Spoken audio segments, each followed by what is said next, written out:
За шинэ бичлэгээр уулзаж байгаадаа баяртай бай. Ойрт нийтэд хэдсээр гараад шууган тариад байгаа тусгай ажилтан Ким гих зурлал үнэлгээ менежер Ким гих маханаас сэдвтэй зурвал ба тэгээд бог зурвал маш сонирхолтой санагдсан учраас дараагийн энгийг хүлээж тэсэхгүй байгаа хүмүүстэй зориулаад манхагийн оруулахар шийдлээ. Мөн бусад бичлэгүүдээ ч мөн оруулаад явах болохоор лайк, subscribe ба дараад үзвэл бичлэгүүд илүү хурдан ороод явах болно. За ингээд шууд бичлэгтээ орцгоё.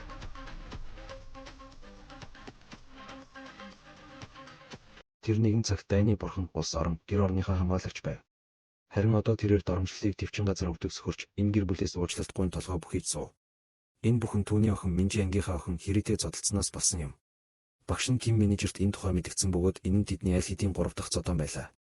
Хамгийн дор нь Хэргийн аав энэ хотод нөлөө бүхий нэр хүндтэй хүн байв. Хэргийг дамжруулахгүй тулд Ким менежер бахархлаа уландаа гიშгээс өөр аргагүй төрчээ. Минжи аавынхаа ийм сул дорой байдлыг харж твцсэнгүй. Тэрээр эргэж харангуйж бодлоо. Ким менежер түүний араас ярангуйж үлсэж байгаа эсгийг нь гэртээ харж оройн хоолой идэхүү хэмээн санаа зовон асуув. Минжи юу ч хийсэнгүй, зүгээр л толгой гудайлхан ураг шалгах бөгөөд алхам тутамд нь гомдол тунирхал нь булан нэмэгдэнэ. Энэ нь түүний бурууч биш байтал аав нь өвдөг сөхрөн уучлалт гуйх хэрэгтэй болсон юм. Тэрээр уйлсаар "Хэрв та ийм арчаагүй байсан юм бол анхнаасаа намайг төрүүлэх хэрэггүй байсан юм" гэж ганцхан өгүүлбэр чулуудав. Тэр эргэж харан Ким менежерийн хараанаас далд оров. Минжи түүний төлөө аав нь юу хийж байсныг яаж мэдэх билээ.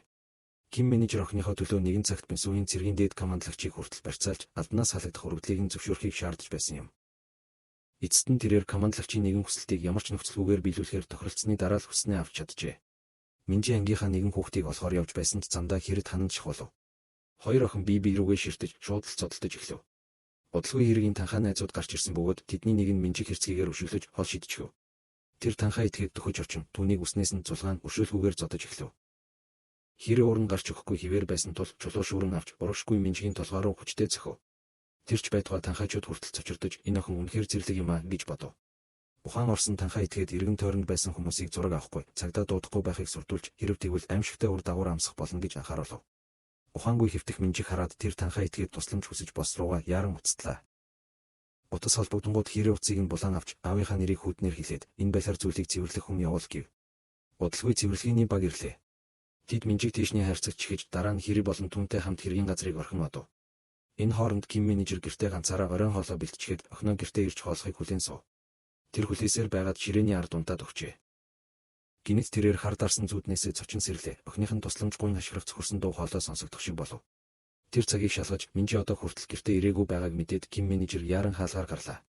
Гудамжинд олон хүн цугларч хоорондоо шивнэлдэж байв. Ким менежерч бас тийшээ алхан очлоо. Тэрээр галсаас газар туссан цусны толбыг олж харж улмаар Хэргийн усны болтыг анзаарав. Тэд дахиад зодтолсон юм болов уу гэж бодоход түүний зүрх балхив. Ким менежер шууд Минжигийн ангийн охин Хэрэг рүү уцтлаа. Минжи түүнтэй хамт байхгүй байгааг мэдээд түүний толгойд аимшигтай муу савин орж ирэв. Яг тэр үед тэрээр Хэрэг болон нөгөө танхаа этгээдийг ойролцоо ярилцаж байхыг олж харав.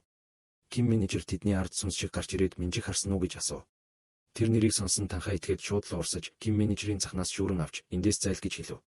Ким менежер усны болтыг гаргаж ирэн Хэрэг рүү хараад "Энэ чинь их тийм үү?" гэж асуув. Баригчлаа гэж бодсон Хэрэг айсандаа чичирч эхлэв. Нууж чадахгүйгээ мэдсэн танхаа этгээд зүгээр л цамцаа тайлж шивээстэй бие ил гаргав. Тэр Ким менежерийг нин даруй яв хэмээн сүрдүүлэхийг оролдсон боловч Ким менежер огт хөдөлгөөнгүй зогсож байв. Танхаа этгээдийн дургуйнд хурч урууш ухсгийн Ким менежерийн цамцыг уурж орхитол түүний бие дээрх хотог болон бууны шархны сорвинуудыг олж харав. Тэд хоёулаа хүйтэн хөлсөндөө автлаа. Ким менежер дахин цаг үрхийг хүссэнгүй. Тэрээр ганцхан цохилтоор танхаа этгээдийг газар дунгав. Дараа нь нөгөө усны болтыг ашиглан танхаа этгээдийн хүзүүг боож охин нь хаана байгааг шаардан асуув. Танхаа этгээдийн зааж өгсөн замаар тэрээр бүлэглэлийн босс Минчолийн нутаг дэвсгэрийг олж тогтоов. Тэр мөчид Минчол өөрт нь өртөө мөнгө өгдөггүй нэгэн нэртэй тооцоо бодож байсан бөгөөд тэр хүний охиныг өрөндөө авах, эсвэл түүнийг эртний 8-нд зарна гэж сүрдүүлж байлаа. Өөрийгөө аврахыг туйлаас хүссэн айд сандарсан аав нь охиныг Минчол чирэн отоход юу ч хийж чадалгүй арчаагүй харан зогсохоос өөр аргагүй байв. Яг тэр үед Ким менежер хаалганы хонхыг ийлтгэхэн дарав. Хинч хариулаагүй тул тэрээр зүгээр л хаалгыг түлхэн дотоош орлоо. Түүнийг ухтан аваад хөөж гаргахаар ирсэн бүлэглэлийн гишүүнтэй тэр даруй таарсан боловч Ким менежер ганц ч үг хэлсэнгүй. Тэрээр тэр хүнийг газар дээр нь ухаан алдуулж орхив. Шууганыг сонсоод Минчол байшин дотор асуудал үүснийг гадарлаж өөрийн махлаг туслах руугаа дохив. Тарган ир шууд л ойлгож бейсболын цохоор шүүрэн авч хаалганы хажууд харуулдан зогсов. Хаалга нэгдэх мөчид тэр хүчтэй савсан боловч Ким менежер бэлтгэлтэй байлаа. Тэрээр нөгөө туслахыг бамбаа болгон ашиглаж цохилтоос хэлбэрхэн болцсны дараа тарган нэрийг ганцхан цохилтоор газар дунгав. Тэрээр өөртөөгөө хамт авчирсан алсаа гаргаж ирээд эргэлцэлгүйгээр бараг 300 фунт 136 г орчим. Жинтэй эрийг дээш татаж Минчул хаан байгааг шаардав. Тарган ир үнэхээр гайхаж Минжи гэж хэн болох огт мэдэхгүй байлаа. Түүнийг баашилж байна гэж үзсэн Ким менежер олсоо улам чангалав. Тарган ир өвцөндөө орилж тусламж хүсэн арагшаа хартал болсон цэмхэн цогтхыг оролдож байхыг харав. Минчул цонхоор үсрэн гарч өөртөө дахиад 2 хөл байхгүй байсан таалагдж байв. Гэвч тэр холдож чадсангүй, ямар нэгэн зүйлд бүдэрч унлаа. Дээш хартал урд нь өргөс тор бүхий хашаа байхыг хараад байрандаа гацав. Түүнийг ямар нэгэн үйлдэл хийхээс өмнө Ким менежер аль хэдийн олсоо бариад ирчихсэн байсан бөгөөд зэрлэгээр цоцсныхоо дараа түүнийг буцаан дотор чирч оруулав. Минчул бүх холбоо харилцаагаа нэрээ нууцсан чадны өрөөнүүдээр хийдэг, яриа болгон автоматар устдаг болохыг хүлээв. Ким менежер саяхан яаж холбогдсныг асуусан боловч Минчул хамаа хамхин дуугүй суув. Ким менежер огт эргэлцэлгүйгээр Минчулийн зүүн гарыг хугалж дараа нь өшөглөн өрөөний нөгөө тал руу шидэж орхив. Тэрээр цүнхээ нээж бүх бичиг баримтаа асган гар буу гаргаж ирэв. Тэрээр яаран дайзаа цэнэглэж дуу намсгалж зөвлөлөнгаа алхангаа ингэж хэлв. Эцэг ихээ алдвал чи өөрөө өнчин болно. Нөхрөө алдвал чи бэлэвсэн ихнэр болно. Харин хүүхдээ алдсан эцэг ихэд өгөх нэр байдаггүй юм. Учир нь тэдэнд юу ч үлдэж хоцроогүй учраас тэр. Үүнийг хэлээд тэр бууга өргөж Минчулийн туслах руу чиглүүлв. Чи миний сүүлчийн төвчээрийг барлаа. Түс хийх чимээнээр Минчулийн туслахын эргэтэн тас үсрэв. Ким менежер түүний тарчилж буй хашхрааныг үл тоомсорлов. Тэрээр тархсан цааснуудаа 50 цуглуулв. Бүх зүйлийг цэгцэлж дуусаад тэрээр хүүднээр эргэж харан хорсол дүүрэн дуугаар хэрэг би Минжиг амьд байгаа гэдэгт итгэсээр байгаагүй бол та нар бүгд аль хэдийн өвчгсөн байх байсан гэж хэлв. Ким менежер Минчулийн утсыг аваад явах гэж байтал гинэд утас дуугарав. Чадны өрөөнөөс зурсууд араараасаа гарч ирсэн бөгөөд хамгийн сүүлийнх нь Ким менежерийг хормын дотор элэг зүрхийг нь нэмтлв. Охиныхоо төлөө бүх зүйлээ зориулж чадах тэр мөчөд охиноо аль хэдийн үгүй болсон гэдгийг мэдэж авчээ. Тэрээр эцэст нь сөхөрч 2 тусал хуурай нулимс хацрыг нь даган урсав. Сүүлчийн найдлагаа тийм Ким менежер утсаа өргөж Минчулаас хариулт нэхэв. Гэвч Минчул зөвхөн тултраатаж олигтой өгүүлбэрч эвлүүлж чадахгүй байв. Ким менежерийн уур хилэн дүрлцэв. Тэрээр Минчулыг хоолойноос нь шүүрэн авч дуун хувирч зүрдүүлсэн мөнгөөр дутуул дуус дими яриагаа зогсоо. Гол зүйлдээ орг гив. Яг тэр үед өмнөх өртөө ир гинэд хотог барин Ким менежер рүү дайрав. Найдварын оч олж харсан Минчул тэр ирийг дахин хотголохыг урайлан довдлон ашиглав. Тэрээр өөрийнх нь тэн хагасыг цайруулахад бэлэн байлаа. Гэвч хотог Ким менежерт огт хүрсэнгүй. Энэ нь зөвхөн түүнд үлдсэн өчүүхэн төвчээрийг нь барсан хэрэг байлаа. Яг Ким менежер Минчулыг дуусгах гэж байтал цагдаа нар ирж түүнийг хотог барьсан сэжигтэн гэж андууран зэвсгээ хайхыг тушаав. Ким менежер маш их бухимдсан ч эсэргүүцэл үзүүлэлгүй бууж өгөхөөс өөр аргагүй байв. Мэдүүлэг авахар хэд хэдэн хүнийг цагдаагийн хилцс рүү авч явсан юм. Танхаачууд бурууга бие рүүгээ чигсээр байсан бол Ким менежер маргалтахыг ч хүсэлгүй дуугүй сууж байлаа. Ким менежерийн тасралтгүй чимээгүй байдлыг харсан Ахмад түүний хурууны хийг шалгахаар шийджээ. Гэвч дэлгэцэн дээр улаан блок ханивчиж ямар ч мэдээлэл олдсонгүй. Ахмад санаа алдан байцаалтаа үргэлжлүүлэх гэж байтал гинэд Ким менежер газар өшөглүүлэн унав. Энэ бол тарган нэрийн ууртай цохилт байлаа. Бусад офицерууд тарган нэрийг тогтоохоор яаран утсан ч тэрээр өөрийн жингээ ашиглан Ким менежерийн дахин өшөглөхийг оролдов. Яг тэр мөчид хоёр бахин биетэй ир занал хийсэн инээмсэглэл тодруулан төхөж ирэв. Хөөе хүү минь, чи асуудал үүсгэх дуртай бололтой, бидэнтэй тогломоор байна уу? Тарган ир тэр даруй зүрхэн үхэж дуугүй болов. Яг тэр үед ширээн дээр утас дуугарав. Ахмад залгагчийн дугаарыг харав. Энэ нь сэжигтнүүдийн нэгнийх нь утас байсан тул тэрээр утсыг авч дэлгэц дээр гарч ирсэн нэрийг чангаар уншив. Охин.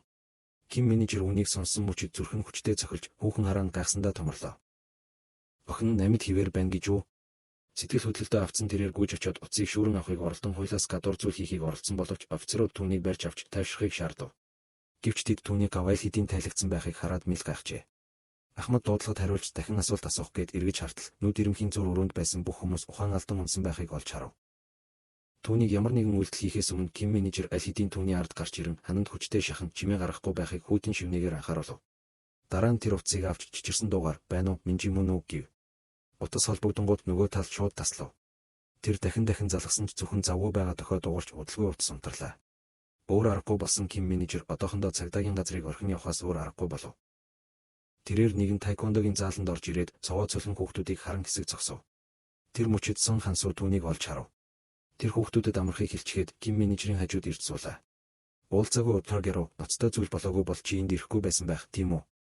Чиний царайг харахад энэ жижиг асуудал биш бололтой. Юу болов вэ? Ким менежер харцаа бууруулж гутарсан шинжтэй өгүүлв. Миний охинд зарим нэг зүйл тохиолдлоо. Сон Хансуу цочирдов. Чи юу гэж хэлвэ? Тэр утсаа гаргаж ирв. Би түүнийг амьд эсвэл үхсэн эсхийг одоо хүртэл мэгүй байна. Гэхдээ намайг цагдаагийн газарт байхад дахиад нэг дуудлага ирсэн. Би утсаа авсан ч хинч яриагүй. Буцаад залгах гэтэл утас нь унтарчихсан байсан. Би энэ утсыг хаях ёстойгоо мэдэж байгаа ч тэд дахиж залах болов уу гэхээс айж байна. Мэдээж хэрэг түүнийг цагдаагийн газраас гарснаас хойш бодлого үндэсний тусгай ажиллагааны анги гарч ирэв. Удирдагч нь гайхалтай захирал өөрөө байсан бөгөөд түүний код нэр нь Канг Гүвчэл байлаа. Канг Гүвчэл орж ирэнгүүтээ цагдаагийн даргыг алгадан ачаа тийшээ бэлтгийг тушаав. Дараа нь түүний албатууд код 66 гинхэн болохыг эндээс олсон бөгөөд түүний байршлыг аль хэдийн тогтоосон гэж мэдэгдэв. Бүх баг тайквондогийн заал руу яарвчлав. Энэ хооронд Ким менежер хуучин анддаа энэ хүнд асуудлыг үүрүүлэх үгүй юу гэдэгтээ эргэлзээр байв. Гэвч Сон Хансуу төрүүлж амнээж олон жилийн өмнө чи Тэдонгийг аварч байсныг санаж байна уу? Тэр хүү бараг л амьд үлдэж чадахгүй байсан. Хүүхдээ алдах тохих ямар байдгийг би мэднэ. Үүнийг миний зүгээс ачийг чинь хариулж байна гэж боддоо гэв. Тэр хоёр хурдан тохиролцож хүүхдүүдийг төрүүлж гэрт нь хариулахаар шийджээ. Тэд Ким менежерийг шатны хонгил руу дагуулan явж байтал Канг Гүвчэл нэгэн жаахан хүүгээр оролдон гүйцэж ирэхийг харав. Сон Хансуу огт эргэлзсэнгүй. Тэр Канг Гүвчэлийг шат руу өшөглөн унгаж агаарч цацагдсан бүх цагаан будааны боонуудыг шүүрэн авч хайрцагт нь буцааж хийгээд хүүд өгөв. Тэр хүүгийн толгойг зөөлөн илж гэртээ эрт харихыг хэлв. Бид өнөөдөр эрт хааж байна. Хол шидэгдсэн Канг Гүвчэл гинэд араас нь отож дайрсан боловч Ким менежер үүнийг хялбархан хааж түүн рүү хүднээр ширтэв. Энд хүүхдүүд байна. Канг Гүвчэл зүгээр л цэлтэй инээмсэглэж огтхонч тоосон шинжгүй Ким менежерийн нүд рүү ширтэв. Код 66 би чамайг хайж байлаа. Ким менежер түүнийг үл тоомсорлож ганц ч үг хэлсгүй хажуудыг шийдэв. Дараа нь Сон Хансуу түүний өргөн нүрийг түлхэц болгон ашиглаж 1 секундэд 10 өшөглөлт хийж Канг Гүвчэлийн үлдсэн ирчүүдийг хол шидэж орхив. Тоос дарагдах үед тэр хоёр Ким менежерийг яаруулан гаргаж бодвол руу чиглэн явсан бөгөөд тэнд түүний эргэн ирэлтэд зориулсан хуучин улаан баазын машиныг асаав. Тэр үнийг олон жил ашиглаагүй байсан ч Ким менежер төхөөрөмжүүдийг хялбархан ажилуулж өөрийн телефоны цамхуудыг хакердаж охиныхоо утасны байршлыг хурдан наривчлан тогтоов. Хэдийгээр хол байсан ч хамаагүй. Тэд очих газраа ирэхэд хоёулаа байрандаа зогтвосов. Үнэхээр энэ газар мөн гэж үү? Энэ бол ахлах сургууль байсан бөгөөд үүдэнд нь танхай залуус олноор цугларсан байлаа. Тэдний төхөж очиход бүлгэмийн залуу удирдагч замыг нь хаахыг оролдсон боловч тэд хурдаач хасалгүй. Түүнийг үл тоомсорлон шууд дотор чиглэв. Тэр толгойлагч Ким менежерийн мөрнөөс барьж авахар гараа сунган амандаа хараал урсгав. Ким менежер огт эргэлзсэнгүй. Мөрөн дээгүүр нь давуулан хурдтай шидэж нөгөө залууг газар тунгав. Танхай этгээдийг хөл дорой гიშгэн байж Ким менежер ямар ч хуурилгүй царайгаар Минжи хаан байгааг асуув. Бусад танхайчууд босдоо туслахаар яаран ирсэн боловч Ким менежер тэднийг ганц цохилтоор хол шидэж орхив. Тэдний хинэн ч хүмүүсийг ингэж шидхийг хизээж харж байгаагүй юм. Цугларсан олон бүхэлдээ эмх замбраагүй байдалд оров. Тэд Ким менежерийг олноороо дарахыг хүссэн боловч тэр цохилт тутамдаа 3 хүнийг ухаан алдуулж байлаа. Бодлогын Ким менежер танхайчуудын дундуур зам гаргаж захиргааны албан руу дайран оров. Тэрээр гаднах танхайчуудыг Сон Хансууг зохицуулна гэдэгт итгэж байлаа. Байшин дотор Ким менежер яг л One Punch Man шиг хөдөлж замыг нь хаасан хэнийг ч хамаагүй унгаж зөвхөн ганц хүнийг зам заагч болгон үлдээж байв. Гэвч албаны өрөө рүү орох хонголд өөрийгөө чухал тооцсон өөр нэгэн залуу түүнийг зогсоохыг оролдов. Тэр залуу урагш цохоор далайсан боловч Ким менежер үнийг энгийн нэг давлгаа мэт хажуу тийш зайлуулж орхив. Тэрээр нэг таталтаар танхай этгээдийг 2 удаа эргүүлж дараа нь нүүр рүү цохив. Ким менежер албаны өрөөний хаалгыг өшөглөн нээж дотор байсан танхайчуудыг цочирдуулав. Тэд цагдаа нар ирлээ гэж боджээ. Гэвч орж ирсэн хүн ердөө л нэг дунд иргэн насны ир байв. 2 тарган танхай этгээд чи хин бэ хөгшин минь. Энд тийм багш уу хэмээн тохуурхан инээв. Ким менежер өрөөг нэг бүрчлэн харангаа тэдэн рүү харанхуугаар ширтэж юу ч хийсэнгүй. Түүний харц утсаа цээжиндээ наагаад ганцаараа сууж байсан ягаан устэй танхай залуу дээр шууд тусав. Энэ нь түүний охины утас байлаа. Ким менежер замд нь саад болсон хамсаатныг ухаан алдуулж ягаан устэй залуу руу алхан очиж утас руу заав. Үүнийг хаанаас авсан бэ? Тэр залуу аюулыг мэдэрсэнгүй. Тэрээр утасныхаа дэлгэцийн зургийг харуулсан өргөж өдөөн хатгсан мөнгөөр хэлээрээ долоо. Хаанаас авсан гэж бодож байна. Өө тийм өчигдөр орой тэр охиноос авсан юм. Тэр үнэхээр догшин байсан шүү. Энэ нь Ким менежерийн төвчээрийг барах сүүлчийн тусал байлаа. Эцэг хүний охиныг нүүрэн дээр нь хизээж бүүд оромжил, эс бөгөөс харамсагч завгүй амнасаа алдаж магадгүй. Хагцал зовлондоо шатаж байсан Ким менежер эцэст нь тесэрч орхив. Тэрээр ягаан устэй залуу уснээс нь шүүрэн авч зогсоо зайгүй улааран алгадаж дараа нь хэдэн метрийн цаан шидэгдэх хүчтэй апперкот цохилтоор дуусгав. Гэвч энэ нь ч түүний уур хилэнг намжаасангүй. Тэрээр үзэг авч хурууныхаа хооронд эргүүлээд том хэмжээтэй гутлаа өргөн нөгөө залуугийн гар дээр хүчтэй дэвсв. Тэрхүү аимшигт өвдөлтийг зөвхөн ягаан устэй залууг л мэдэж байлаа. Тэрээр хараал урсгасаар байсан бөгөөд Ким менежер дахин цохихоор далайдсан Хансуу түүнийг хориглов. Дахиад цохивол энэ залуу амьд үлдэхгүй байлаа. Тэр үед л Ким менежер ураа арай гэж барив. Чи миний охиныг үнэхээр харсан уу? Одоо бүрэн зодуулж дуусан залуу эцэст нь үннийг хэлв. Бүлгийнхэн түүнд шалгуулахаар шинэ утсууд авчирч өгсөн бөгөөд ягаан устэй залуу шууд Минжихийг сонгож авчээ. Тэрээр утсыг сонирхон асааж дуудлагын түүхийг хартал тэнд зөвхөн ганцхан дугаар байсан нь аавынхан дугаар байв. Бусад нь эзнийг нь аавын охин байна гэж шоолж байх үед тэр залуу санамсаргүй дэлгэцэн дээр дарж нөгөө дугаар руу залхчихсан бөгөөд түүнийгээ мэдээд яран тассан байна. Ким менежер буруу сонссон гэж бодон дахин давтахыг шаардав. Дуудлагын түүхэнд зөвхөн аавынх нь дугаар л байна. Үүнийг сонсоод Ким менежер байрандаа хөшиж орхив. Түүний охинд ганц ч найз байгаагүй ажээ. Дараа нь нөгөө залуу нэмж, "За магадгүй ганц байх. Найзын аппликейшн дээр хэрэг идэг хэрэглэгчийн нэртэй хүн байгаа" гэв. Гэхдээ түүнийг найз гэж нэрлэхэд хэцүү байлаа. Ким менежер цочирдов. Тэр үргэлж хэрэг менжгийн хамгийн дотны найз гэж боддог байсан юм. Чичирсэн гараараа тэр чадны түүхийг сөхөж харав. Зурсуудыг уншаад түүний зүрх зүсэгдэх шиг болов. Нөгөө охин менжгээс үргэлж төрсөн өдрийн бэлэг нэхэж эсвэл мөнгө зээлдэг байжээ. Шаалт нь үргэлж ижлэхэн, "Бид найзууд бидтэй. Найзууд биедээ туслах ёстой." Гинэн менжи өөрийгөө найз шиг харьцаж байна гэж өмнөөсөө итгэсэн боловч өөрийгөө ердөө л ашиглагдаж байснаа хизээж анзаараагүй аж. Уншиж дуусаад Ким менежер уурандаа нудраа зангидаж зүрх нь гин буруугийн мэдрэмжээр дүүрв. Тэр юу ч мэддэггүй байж охиндоо хамгийн сайхан бүхнийг өгөхийг хичээсээр дэндүү завгүй байжээ. Тэр үүнийг эрт анзаараагүй дэ харамсаж байв. Охин нь сургууль дээрээ ямар их зовж байсан бол тэр ямар их өвдөлтийг дотроо тээж явсан бэ? Яг тэр үед Сон Хансуу түүний гараас барьж, "Би чиний юу мэдэрч байгааг мэдэж байна. Гэхдээ одоо харамсах цаг биш. Чи өөрийгөө барьж менжиг олж дараа нь түүнээс уучлалт гуйх хэрэгтэй. Эцэг хүний хувьд бид бүх өвдөлтөө дотроо нуух ямар байдгийг мэднэ. Гэхдээ бид амархан бууж өгдөггүй юм" гэв. Үүнийг сонсоод Ким менежер шүдээ зууж, "Гин сар байгаа ягаан өстэй залууг шүүрэн авч, намуухан дуугаар, чи энэ утсыг яг хаанаас авсан бэ?" гэж асуув. Тэр залуу шууд л хэрэгээ хүлээж, үүнийг нэгэн орон гэргүй хүнтэй сольсон гэдгийг хэлв. Хаягийг нь авсны дараа тэд байндаа хурдан анхаарлаа хандуулж нөгөө орон гэргүй хүнийг олж мөрдөв. Ким менежер менжгийн утсыг гаргаж ирээд хулгайсан уу гэж асуув. Орон гэргүй ир өөрийгөө хулгайч биш хэмээн нэрс үгүйсгэв. Ким менежер илүү үг үрсэнгүй. Тэрээр тэр хүний бугуунаас шүүрэн авч цагдаа руу авч явна гэв. Орон гэргүй ир сандарч үүнийг зүгээр л замаас олсон зүйл хэмээн шууд хүлээв. Тэрээр өчигдөр орой замын хажууд амарч байхдаа нэгэн танхаа итгээд машинаас бууж хогийн сав руу нууцаар нэгэн баглаа шидэхийг харсан гэж хэлв. Дараа нь тэр машинд байсан хэн нэгний цогцыг устгахаар чандарлах газар руу явж байна гэж хэлхийг санамсаргүй сонсчээ. Тэр уутыг хэрэггүй зүйл гэж бодоод авсан аж. Дотор нь хартал утас хитвч байсан тул өөрийгөө баяжлаа гэж боджээ. Орон гэргүй ир илүү зүйл ярих гэж байсан ч Ким менежерийн эргэж харахыг хараад сонсож байгаа эсхийг нь асуув. Тэр мөчид Ким менежерийн духан дээрх судснууд нь гүрүүлцэж уур хилэнгээ арай гэж барьж байв. Тэрээр тэр машинд байсан хүмүүс менжгийн биеийг авч явсан хүмүүс болох ойлгосон юм. Тэрээр эргэж хараад ямар машин байсныг асуув. "Улсын дугаарыг нь санаж байна уу?" Гэвч орон гэргүй ир огт санаж чадахгүй байв. Ким менежерийн төвчээр барагдав. Тэрээр тэр хүнийг заавал сануулахын тулд цахнаас нь шүүрэн авав. Ким менежерийн ширүүн байдлаас айсан ир жолооч нь богино зассан үстэй цагаан бүм машин унаж явсан, өөр зүйл мэдэхгүй гэж тултраатав. Ким менежер илүү шалахыг хүсэн ч Сон Хансуу, "Болно, явцгаая. Энэ л бидэнд хэрэгтэй зүйл" гэв. Тэдний явах гэж байтал орон гэргүй ирийг нэмсэглэн, шин харамж нэхэж араас нь дуудав. "Энэ мэдээлэл танд чухал биз дээ. Би ямар нэг зүйл хүртэх ёстой." Цаа шалхаж байсан Сон Хансуу халаасандаа гараа хийж, нэг зоос гаргаж ирээд нудрандаа мурудлан нуглав. "Энэ шин харамж хангалттай юу?" Орон гэргүй ир нугалсан зоос руу харан айсандаа толгоос ихсрэв. Хэрэггүй. Энэ хооронд тийшний хайрцагт төвжигдсэн менжиг аль хэдийн усан зогсоол руу аваачиж хүйтэн агуулгын чимэглэгч хийдсэн байв. Их цантай алтан шүдтэй танхаа итгээд өөрт нь гамшиг ирж байгааг огт гадарлаагүй байлаа.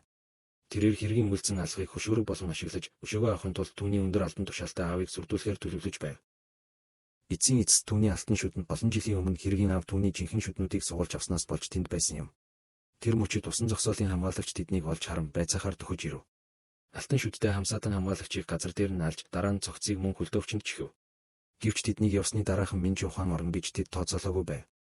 Машин дотор Ким менежер Сон Хансуу нар баазын машины төхөөрөмжийг ашиглан ойролцоох хяналтын камеруудыг хакердаж байв. Тэд орон гэргүй ирийн царайг тааруулж өчигдөр оройн дүрс бичлэгийг хурдан олсон бөгөөд уутыг хайсан богино устэй эрийг хүртэл тогтоов. Харамсалтай нь машин түрээсийнх байсан тул тэдэнд зөвхөн тээврийн хэрэгслийн мэдээлэл байлаа. Тэд түүний хөдөлгөөнийг мөрдөж эхлэв.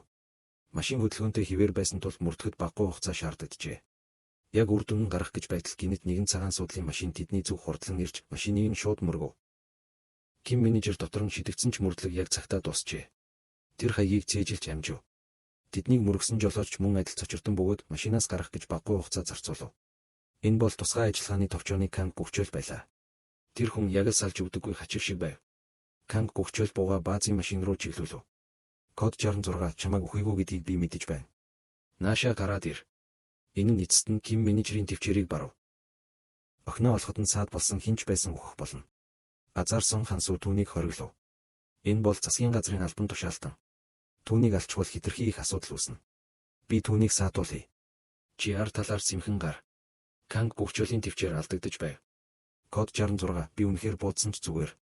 Чи мэдэж байгаа. Надад дээрээс өгсөн зөвшөөрөл бий. Түүнийг үгээ дуусгахаас өмнө Сон Хансуу машинаас гарч ирэв. Зөвхөн түүнийг хараад Канг бөхчөөл шууд код 66 хаацныг шаардав. Сон Хансуу түүнийг үл тоомсорлон бууж өгч буй мэд гараа өргөв. Канг бөхчөөл урсаж мөн овш. Би чамаас код 66 хаана байна гэж асуулаа гэв. Яг тэр үед Сон Хансуугийн ард байсан машин дэлбэрв. Гинтийн дэлбэрэлтэд Канг бөхчөөл гацаж түүний ард тэнгэрийг гал төмөр гэрэлтүүлв. Хим менежер энэ мөчийг ашиглан удаа болон замбраагүй байдлын дундуур гүрнээс үсрэв. Усан дунах чимээ Сон Хансууд тохио болж тэр шууд Канг бөхчөөл рүү дайрав.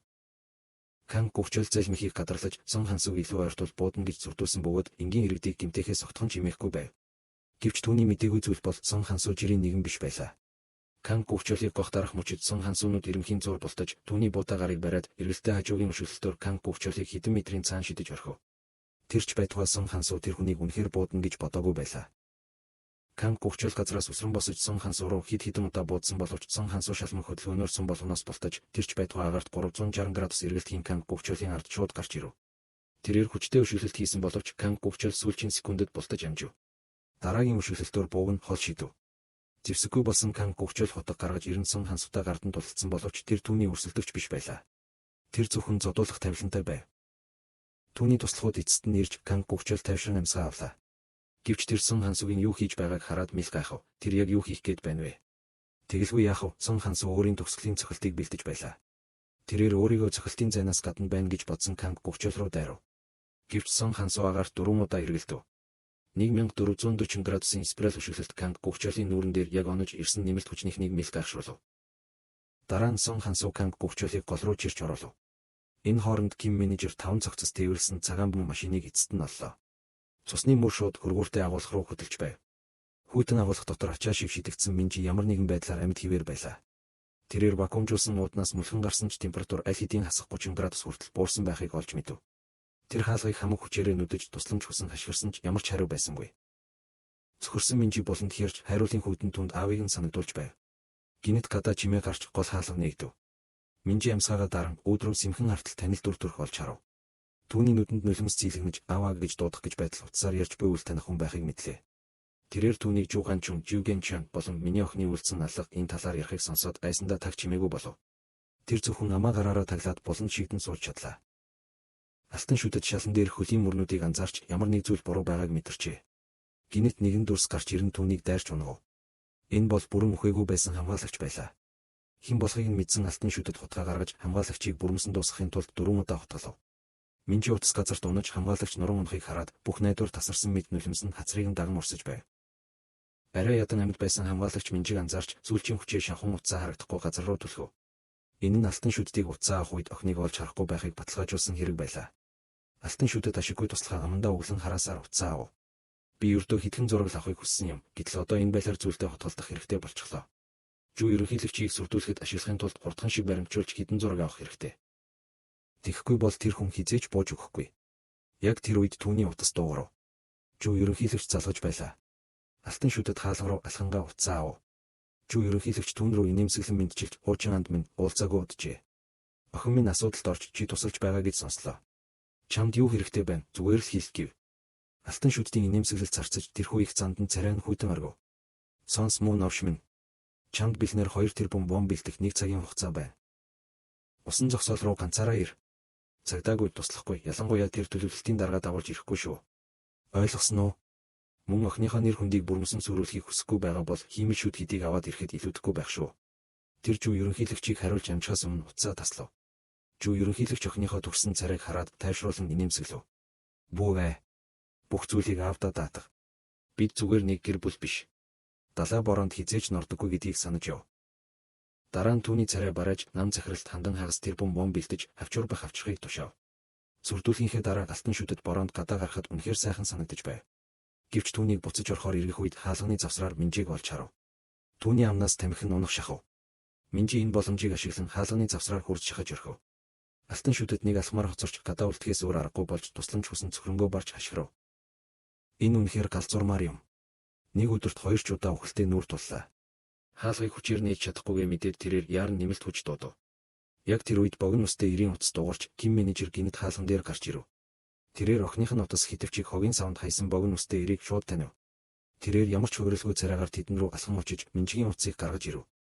Энэ утасны эзэн хаан байна. Тарган нэр асуултыг үл тоомсорлон Ким менежерийн толгойноос шүүрэн авч хэн болохыг нь шаардав. Ким менежер үг үрхийг хүссэнгүй. Тэрээр тарган эрийг танигдахгүй болтолд нүдэж орхив. Өрсөлдөгч нь ямар догшин болохыг харсан богино үстэй эр цугтахыг оролдов. Ким менежер түүнийг зогсоо зайгүй хөөсөөр тэр хоёр тавцангийн ирмэг дээр тулж ирлээ. Богино үстэй залуу зогсож бид зүгээр л тээвэрлэгчд байсан, алуурчд биш. Жинхэнэ зохион байгуулагч нь Jing Construction-ы Жу Ганшин хэмээн M50 Тэр нэрийг сонсоод Ким менежерийн уур хилэн дүрлцэв. Тэр охиныхоо цогцос хаана байгааг шаардах гэж байтал богино үстэй залуу гинт доош үсэрч ган кабель ашиглан Жики Чаны хэв маягаар цугтахыг оролдов. Гэвч тэр үрэлтийн өвдөлтийг дутуу үнэлжээ. Түүний гар нь хальтарч тэрээр газарт аимшигтай чимээ гарган унлаа. Энэ хооронд алтан шүтэд богино үстэй залууг утсаа авахгүй байсан дуурлан тэр хоёрыг чангаар хараж байв. Яг тэр үед түүний утас гинэд дуугарав. Тэр богино үстэй залууг байна гэж бодсон ч энэ нь хаана уулзахыг асуусан өөр нэг туслах байлаа. Алтан шүтэд тэдэнд офис дээр уулзаж богино үстэй эрийг хайхыг хэлээд ямар нэг зүйл буруугаар иргсэн байж магадгүй гэж анхааруулв. Мөн тэрээр каминд хандан шууд хөлдөөгч рүү хүрээд ир гэж хэлв. Офис дээр ирсэн багийнхан тэнд бүх зүйлийг сүйтгэсэн байхыг хараад яран тайлагнав. Тэнд хинч байхгүй байгааг мэдээд алтан шүтэд тэднийг тэр хавийг нэггүй хайхыг тушаав. Энэ хооронд зодуулж няцарсан тарган нэр эцэстэнд нэг амрах боломж олдлоо гэж бодон машинд мөлхөн оров. Гинэт нэгэн нудраг машины цонхыг хаах зохив. Ким менежерийн догшин царай шилний цаанаас харагдаж түүнийг гарч ирэхийг тушаав. Тарган нэр зөрөгтэй царайлахыг хичээ. Би тэнийг биш. Хэрв чамд зөрөг байгаа бол хаалгыг нээгээд намайг чирээд гарах мөн овш минь гэж тохуурхав. Тэр өөрийгөө Ким менежерийг хуурчлаа гэж боджээ. Гэвч Ким менежер төмөр утас гаргаж ирэн хормын дотор цоожийг нь мултлаад хаалгыг хүчтэй татан нээв. Тарган нэр чарлаж шууд хэргээ хүлээв. Охин хөлдөөгч нь байгаа. Ким менежер хөшиж орхив. Чи юу гэж хэлвэ? Тарган нэр яарн нэмж утасны эзэн хөлдөөгч нь байгаа. Жу ерөнхийлөгч түүнийг загсны хоол болохоор далаад хай гэж хэлсэн гэв. Яг Ким менежер хөлдөөгч хаана байгааг асуух гэж байтал түүнийг нэгэн туслах төмөр хоолоогоор араас нь хүчтэй цохив. Мөрөөсөн төмөр хоолойг хараад бүгд мэл гайхав. Энэ хүн яаж босоо хിവэрэ байна вэ? Ким менежер эргэж хараад тэднийг бүгдийг нь газарт унгав. Байдал буруугаар эргэж байгааг харсан тарган нэр машины нөгөө талаар цухтаж ачааны машины жолоочийг чирч гаргаад цухтахыг оролдов. Гэвч Ким менежер яг л телепорт хийсэн мэт хормын зур түүнийг хөөж гүйцэв. Хүчтэй өшөглөлтөд тарган нэр жолоогоо алдаж шууд далай руу живж оров. Ким менежер түүнийг эрг рүү чирч гарган байцаалтаа үргэлжлүүлв. Хүйтэн агуулах яг хаана байгаа вэ? Тэр мөчид алтан шүтэд өөрт нь ойртож буй аюулыг огт анзааралгүй. Хөлдөөгчний хаалганы хажууд явган сууж Минжиг хаалгаа нээхийг ятгаж байлаа. Минжиг гинэн байж болох ч тэнийг биш байв. Тэр хаалгаа нээснээс хөлдөж өгөхийг илүүд үзэж байлаа. Энэ хооронд Ким менежер тарган нэрийг чирсээр эцэст нь хүйтэн агуулахыг боллоо. Тэр охиныхоо цогцыг харах гэж байна гэж бодож байсан бөгөөд охин нь үндэ амьд байгааг мтээгүй байв. Сүүлчийн удаа салах ёс гүйцэтгэх гэж байна гэсэн бодол Минжигийн сэтгэлийг эмтэлж тэрээр өөрийн мэдлгүй уйлж эхлэв. Алтан шүтэд түүнийг ятгахаа болж охиныг султахыг хүлээхээр шийджээ. Яг тэр үед тэрээр эргэж хартал тарган нэр түн рүү гуйсаар ирж байхыг харав. Няцарч хавцсан царайг нь хараад алтан шүтэд гайхаж яагаад утсаа аваагүйг асуув. Нулимс борооны ус нүрийг нь даган урсан тарган нэр гомдлох гэж байтал алтан шүтэд гин дуурсан тесэрч түүнийг Жу ерөнхийлөгчтэй хувилцсан хэмээн буруутгаж ямар ч сануулгагүйгээр хөл рүү нь хотголов. Намайг залхимхэндээ хууртагдана гэж бодоо юу? Дараа нь тэр Ким менежерийг төмөр дэгээ барьчихсан зогсож байхыг анзаарав. Чи чинь бас хин бэ? Айн. Жу ерөнхийлөгчийн өөр нэг нохоо юу? Ким менежер түүнийг үл тоомсорлож уур хилэнгээ арай гэж барьж байв. Минжи хаан байна. Алтан шүтэд өөдөөс нь Минжи гэж хин бэ гэж хашгичв. Ким менежер энэ болтолтоос залхаж дайрахаар хөдөлсөн боловч түүнийг цохиж амжихаас өмнө нэгэн дүр түүнийг хүчтэй мөргөж хол шидэв. Ким менежерт хариу үйлдэл үзүүлэх хугацаач байсангүй. Түүний зүг хүчтэй дээд өшөөлөлт ирэв. Энэхүү ширүүн дайралтын өмнө тэрээр хамгаалалтад орохоос өөр аргагүй болов. Гэвч өрсөлдөгчийн цохилтууд дэндүү өршөөлгүй байсан тул Ким менежер хүчээ нуухай болохоор шийджээ. Алтан шүтэд каминыг давуу талтай байна гэж бодон түүнийг дэмжин хашгирч байв. Гэвч удалгүй камины хуруунууд хугарч байхыг хараад алтан шүтэд айсандаа гацаж үгч хэлж чадахгүй болов. Шинээр гарч ирсэн залууг алтан шүтдийн талын хүн гэдгийг мэдсэн Ким менежер цамцаа тайлж жинхэнэ тулаанд бэлдэв. Энэ хооронд Жу ерөнхийлөгчийн бүлгийнхэн хэргийн газар руу хурдалж байлаа. Жу Ганшин алтан шүтдийг ардаа хамгаалалтгүйгээр ингэж зүрх гарахгүй гэдгийг мэдэж байв. Ойрдог хотын нэгэн домог яриа тархаад байсан бөгөөд хин нэгэн мөнчин хүүхдүүдийг авч тэднийг ямар ч сэтгэл хөдлөлгүй алуурчид болон сургаж байна гэх яриа байв. Тэдгээр мангасуудаас хэд хэдэн аль хэдийн даалт ертөнцид гарч ирсэн байлаа. Үүнийг санаж Жу ерөнхийлөгч төлөвлөлтийн захиралд хандан эхлээд тэр хавийг цэвэрлэхийг тушаав. Камин бол тэдгээр домогт мангасуудын нэг байсан юм. Тэрээр хугарсан хуруугаа буцаад суулгангаа Ким менежерийг Жу ерөнхийлөгч гэж андуурав. Алтан шүтэд яаран тайлбарлаж энэ Жу ерөнхийлөгч биш зүгээр л аавыг чинь дээрлэж байгаа муу залуу гэв. Ким менежер үүнийг алтан шүдтийн хүү гэдгийг мэдсэн мөчтөө гурав шухсгийн каминтай барилцаж авлаа. Гэвч хэрв энд жинхэнэ мангас байсан бол тэр нь анхдагч зэрлэг аратан болох Ким менежер байсан юм. Барьцнаас мултрахын тулд Ким менежер өөрийн мөрийг хүртэл мултлан байж камины нүүр рүү хүчтэй цохилдог. Дараа нь тэр мөрөө буцааж байранд нь оруулав. Гинэт камин түүний хоёр хуруунаас атгаж Ким менежерийг үхлийн барьцанд оруулахыг оролдов. Аимшигтай уурах чимээ гарсан ч Ким менежер огт тоолгүй камины хөлнөөс тэрвэрч чангаар шахав. Каминыг эсэргүүцсээр байхад Ким менежер хэрв чи ингэсээр байвал хөл чинь үнэхээр хуурах болно шүү гэж анхааруулав. Яг тэр үед алтан шүдэд урагш үсрэн Ким менежерийг хүчтэй өшөглөж камин руу хандан аав нь чамд хэлээгүй билүү. Чи ялагдаж байсан ч бүхэн хатан тэмцэж дайсныхаа хоолой руу дайрах ёстой гэж ашигчв. Ким менежер хариуд нь алтан шүдтийг үсрэлттэй өшөглөлтөөр унагав. Энэхүү игцэгтэй мөчөд камин алтан шүдтийг хамгаалахаар дундуур нь оров. Би түүнийг ална. Тэр хутаг гаргаж ирэн үхлийн тулаанд бэлдэв. Ким менежер дөнгөж сая байранд нь оруулсан мөрөө хөдөлгөн үүнийг хурдан дуусгах хэрэгтэй гэж өөртөө хэлвэл тэр минжтэй чацуу харагдаж байна. Би түүнийг амьд үлдээе. Тулаан хормын зуур эхэллээ. Камин Ким менежер рүү дахин хутгаар далайсан ч цохилт болгоноос тэр хэлбэрхэн бултаж байв. Ким менежер түүний ард гарч каминыг хөдөлж чадахгүй болтол нь барьцанд оруулав. Хөлдөвч дотор охин бараг л хүшиж орхисон байлаа. Хаалга нэгдвэл хүйдэн хутганы ир өөрийг нь хүлээж байгааг тэр мэдэж байв. Түүний толгойд зөвхөн аав нь л бодогдож байлаа. Тэрээр аав нь өөрийнх нь төлөө доромжлолыг төвчин өвдөг сөхөрч байгаад Минжи эцгийн нэр төр хүүхдэрээ тулгуурлагддаг юм. Чи бол миний бахархалт гэж хэлж байсныг санав.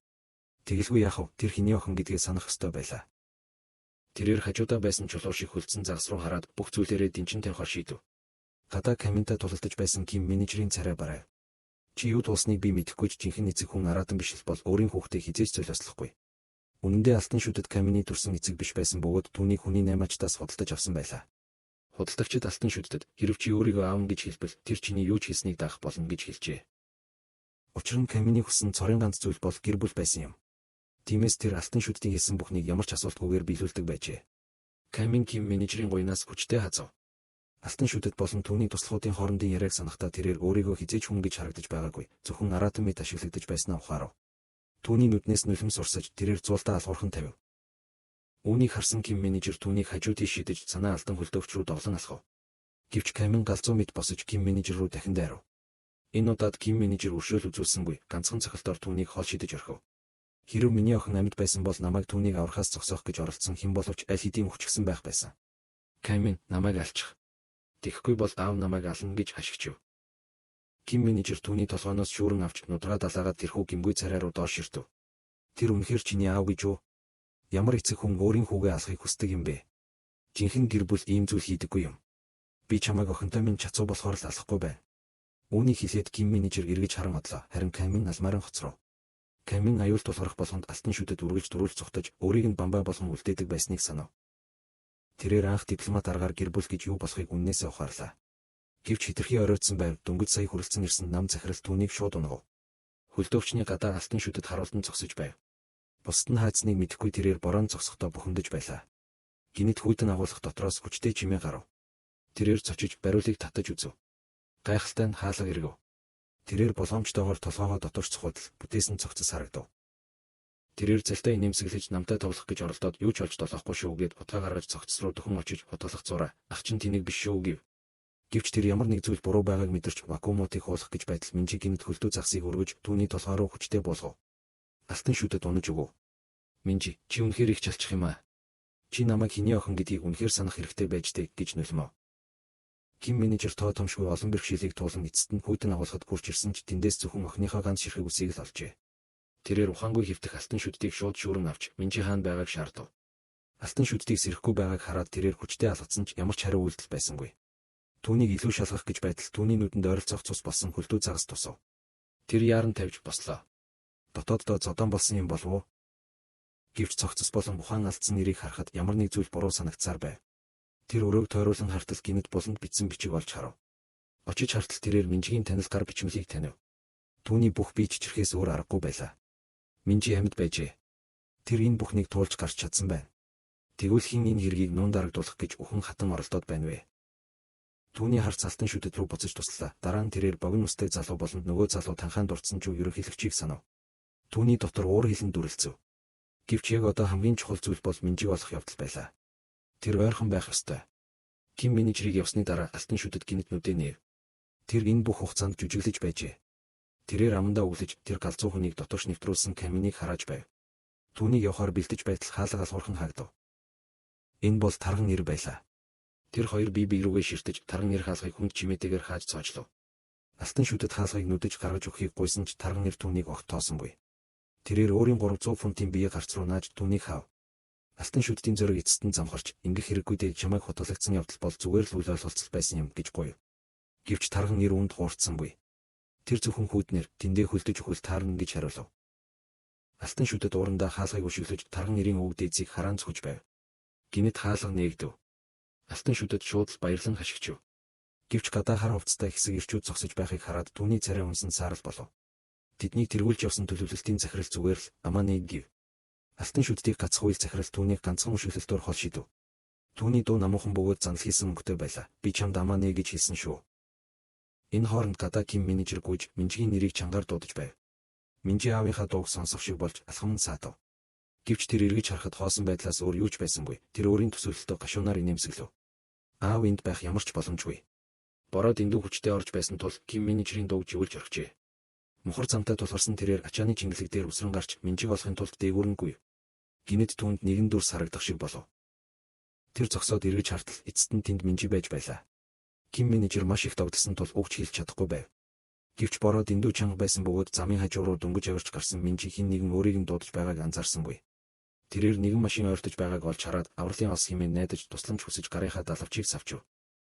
Гэвч жолооч түүнийг залхирч байна гэж бодоод зогссонгүй. Харин ч хурдлагатай түүн рүү шавар цацаж Минжиг алмааруулан ганцаараа үлдээж одов. Хормын дараа Ким менежер эцэст нь зам дээр гарч ирсэн ч гудамж хоосон байв.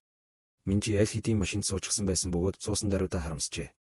Учир нь тэр машин жуу ерөнхийлөгчийнх байсан юм. Жуу ерөнхийлөгч Минжиг өөрийнх нь хөл доор ирэхийг хараад залтай инээмсэглэв. Ямар сонирхолтой юм бэ? Түүнийг буцааж аваачаад цэвэрлээд миний өрөөнд авчир. Мөн нам захирал тэр хүмүүсийг дуусгаад буцаж ир гэж хэлгэв. Энэ хооронд Ким менежер дахин хүлээж чадахгүйгээ мэдэж байв. Тэрээр нэгэн дугаар руу залгав.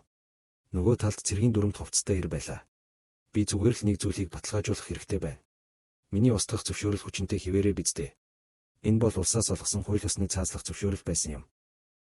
Гүйж байхдаа Ким менежер гинэд хин нэгэн өөрийнх нь нэрийг дуудахыг сонсов.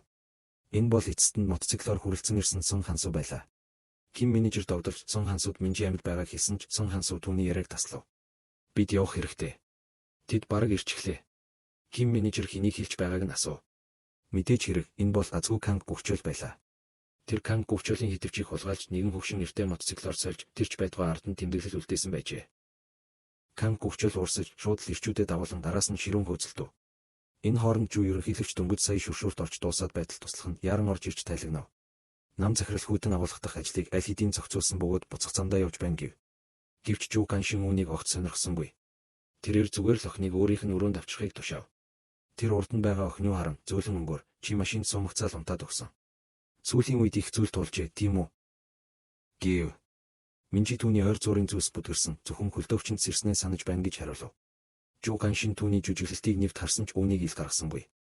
Тэр үргэлжлүүлэн тэгвэл өчигдрийн талаар юу ч санахгүй байна уу гэв. Минжи ширээн дээрх зураг руу хараад эргэлзэж юу ч санахгүй байна гэж хэлв.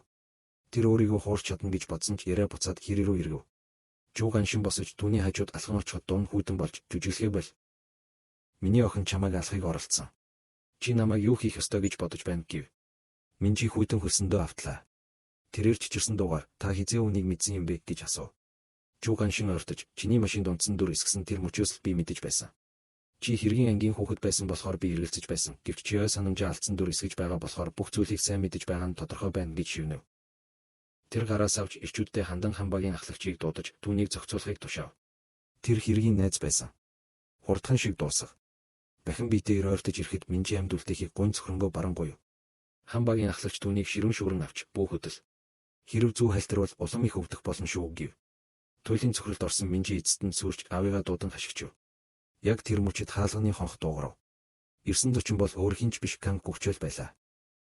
Тэд хиймэл дагуулын хяналтыг ашиглан код 66 охиноо хайж байгааг тодорхойлсон бөгөөд одоо түүнийг өөршөө болгон ашиглахаар төлөвлөж байв. Түүний ирчүүд хонхоо тасралтгүй дарахад Канг гүвчөл төвчээр алдав. Та нар хуршүүддээ зочилж байгаа юм уу? Машинаараа хаалгыг нь шууд мөргөөд ор. Бэлгийн харуулууд тэднийг ууртаагаар бүсэлж ав. Энэ бол хувийн өмч. Эндээс зайлцгаа. Канг гүвчөл агарт бодож бид засгийн газрынх байна. Зайл гэв. Түр засгийн эрх мэдэлт дулдууд нь тэрээр хаалгыг өшөглөн нээж багийнхаа хамт дотоош нэвтрв. Дээд давхарч Жууган шин цонхоор замбраагүй байдлыг аль хэдийн олж харсан бөгөөд ирчүүдтэй охиныг бодвол руу авч явахыг яран тушаав.